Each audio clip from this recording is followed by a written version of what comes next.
पावसाळ्याच्या उर्वरित कालावधीसाठी अतिधोकादायक इमारतींतील रहिवाशांनी भोगवटा रिक्त करावा. महापालिका आयुक्त सौरभ राव यांचे आवाहन.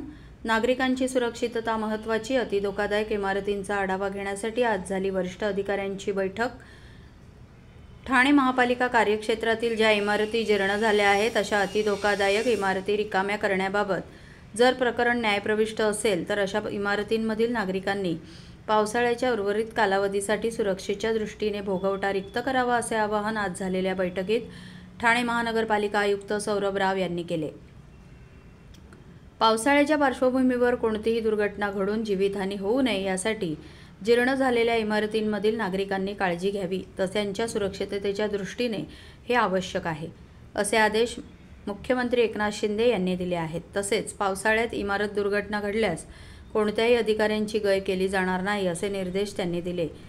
आयुक्त सौरभ राव यांनी बैठकीत स्पष्ट केले. परंतु अशा इमारतींमध्ये राहणारे नागरिक जर स्वतःची जबाबदारी घेण्यास तयार असतील तर त्यांनी दुरुस्ती करून त्याची छायाचित्र संबंधित प्रभाग समितीमध्ये सादर करावी, असेही आयुक्त राव यांनी नमूद केले. प्रत्येक प्रभाग समितीच्या हद्दीतील न्यायप्रविष्ट तांत्रिक तपासणी करून कोणाच्याही कायदेशीर ताब्यात व्यत्यय न आणता उर्वरित कालावधीकरता भोगवटा रिक्त करावा.